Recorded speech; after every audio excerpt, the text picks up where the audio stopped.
Okay guys, now we are going to study the property of facilitation. ठीक है. और एक बार मैं आपको बता दूँ कि facilitation is a totally different concept.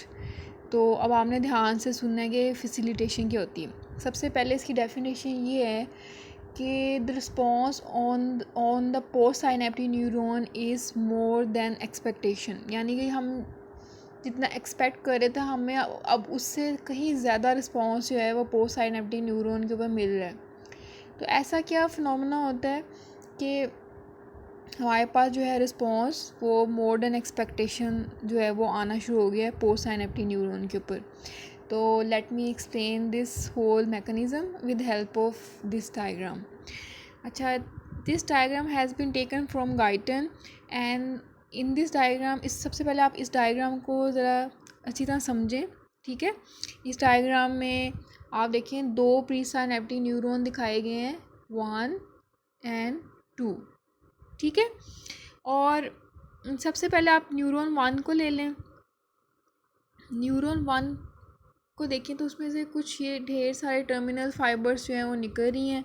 और आप एक चीज़ नोट कर रहे होंगे कि जो टर्मिनल फाइबर्स निकल रही हैं वो डिफरेंट पोस्ट साइनेप्टिक न्यूरॉन्स पे जा रही हैं. ये देखिए A, B, C, D, ये 4 पोस्ट साइनेप्टिक न्यूरॉन जो है वो हमें दिखाए गए हैं. ठीक है. तो क्या होता है कि आप ये देखें कि ये जो आपका न्यूरॉन 1 है इसमें से जो ज़्यादातर टर्मिनल फाइबर्स हैं ना वो आपके पोस्ट साइनेप्टिक न्यूरॉन A पे जा रही हैं. मैक्सिमम जो है वो कहाँ पे जा रही हैं, पोस्ट साइनेप्टिक न्यूरॉन A पे. लेकिन कुछ थोड़ी बहुत फाइबर्स जो हैं वो निकल के हल्की फुल्की B में भी जा रही हैं और C पोस्ट साइनेप्टिक न्यूरॉन में भी जा रही हैं. ठीक है. लेकिन as you can see most of the fibres from pre synaptic neuron 1 are going to A post synaptic neuron, but very few fibers are also going to post synaptic neuron B and post synaptic neuron C. अब आते हैं यहाँ पे एक और post synaptic neuron pre synaptic neuron दिखाया गया है विच इज़ 2 में भी कुछ ऐसा ही हो रहा है कि उसमें जो मोस्टली फाइबर्स टर्मिनल फाइबर्स निकल रही हैं they are going to post synaptic neuron D, but few fibers are going to postsynaptic neuron C as well as to B.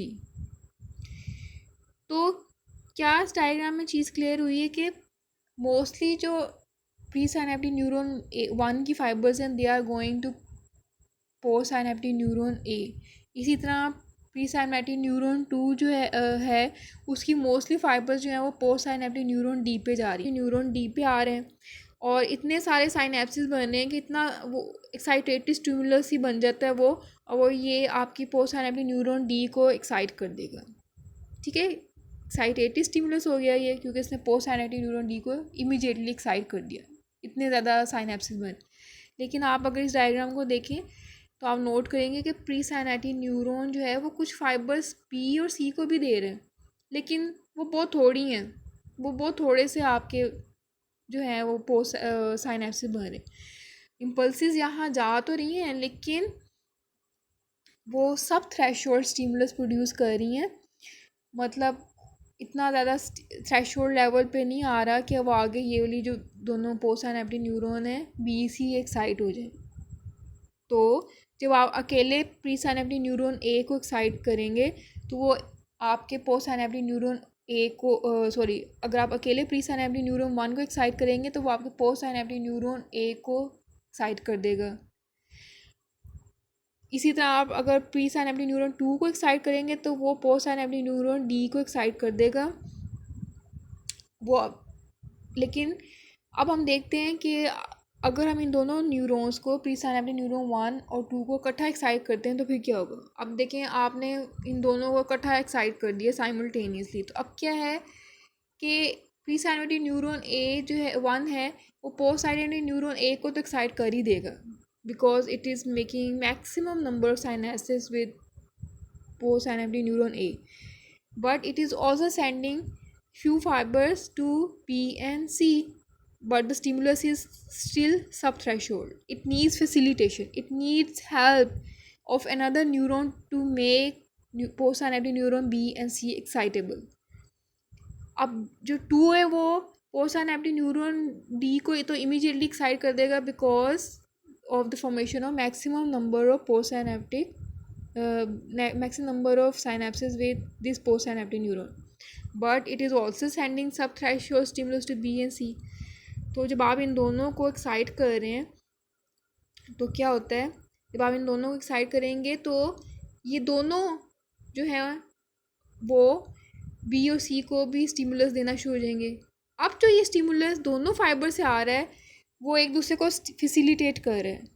पहले आप समझेंगे दोनों अलग अलग जब हो रहे थे तो वो सब थ्रेशोल्ड दोनों अलग अलग दे रहे थे, लेकिन अब जब दोनों इकट्ठे एक्साइट हुए हैं तो दोनों का जो स्टिमुलस है नाउ इट एड्स अप और you can say they are facilitating each other to excite post synaptic neuron B and C.